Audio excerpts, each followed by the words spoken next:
Hello, family. Welcome back to Larry's Anything Goes. Hopefully, you guys are having a great and exceptional Sunday, day before Labor Day weekend. Hopefully, everybody's enjoying the weekend and all that great stuff. All right, let's get into it. So, the next new beautiful trending topic online is between you got Fat Joe, you got Busta Rhymes.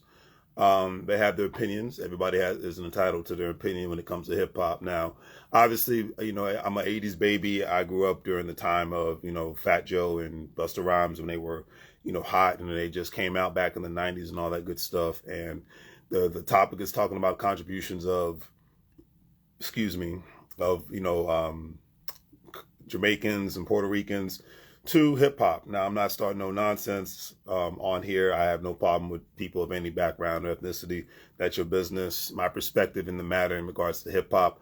A lot of people have made wonderful contributions from all different races. That's all different backgrounds, whether you're Jamaican or Haitian, Puerto Rican, Cuban, whatever have you, Mexican, African American. But most people know that when it boils down to the elements of hip hop, especially the rhyming aspects of hip hop.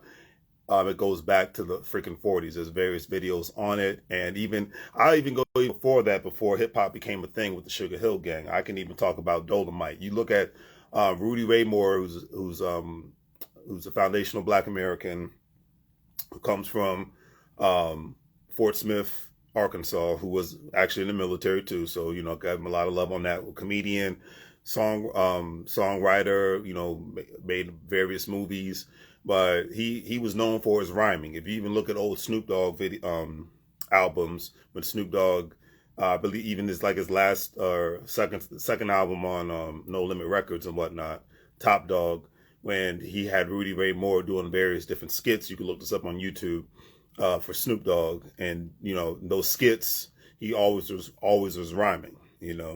Always was rhyming. If you even look at Muhammad Ali, float like a butterfly, sting like a bee. If you come at me, you're gonna underground 10 feet deep. It's like, and I know I'm butchering what Muhammad Ali used to be known as Cassius Clay, rest his soul, but rhyming in songs and whatnot, and beating on and making specific different beats and things of that nature is not new in the African American community. So I'll say that. And the main reason why I have Nipsey Hussle, rest his soul, behind me, because the beautiful thing about him, just like Lord Jamal had his perspective on this, and I just listened to it and I thought it was wonderful. And that's the main reason why I'm giving my perspective on it.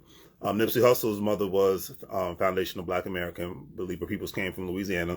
Nipsey Hussle's dad came from Eritrea, East African country and whatnot, and two beautiful cultures mashed into one, and they made wonderful children who made a great contribution in this world. Even Nipsey Hussle's oldest brother, Black Sam, is still alive, and he's opening up a new Marathon store. I believe it's going to be somewhere closer in Hollywood and whatnot. Unfortunately, the Marathon store in Crenshaw has been officially closed now, but I definitely still support them by buying their brand and whatnot, because what they built and what's continuously being built was a wonderful phenomenon, and it was about economics. And at the end of the day, that's why the number reason why I even ever became a fan of Nipsey Hussle before I even heard his raps. I just loved what he was talking about. He was on some grown man business. He was talking about economics, because when you own the building and you own the businesses, you make more executive decisions than anybody will ever make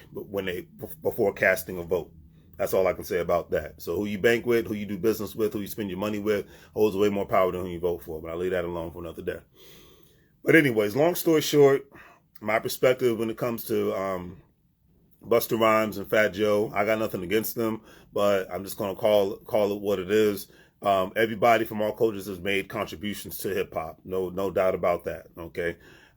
Just like in various other musics, it's not all just one people that make contributions to that have been the creators of one music. Any music, whether it's rhythm and blues, rock and roll, country music, from salsa to whatever, reggaeton or whatever have you, classical music, all various peoples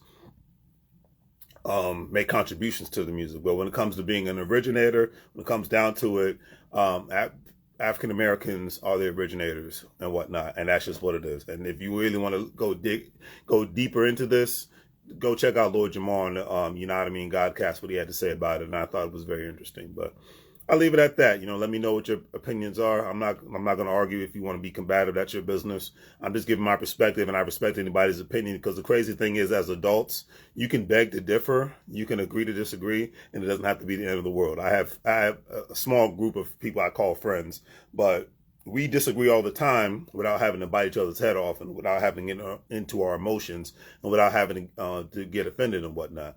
Especially when it comes to grown men, we can disagree on stuff and move on with our lives without getting emotional, and we'll be ready to fight each other over in a disagreement. That's the most stupid thing on the planet. If countries in the world could not exist if people could not agree to disagree.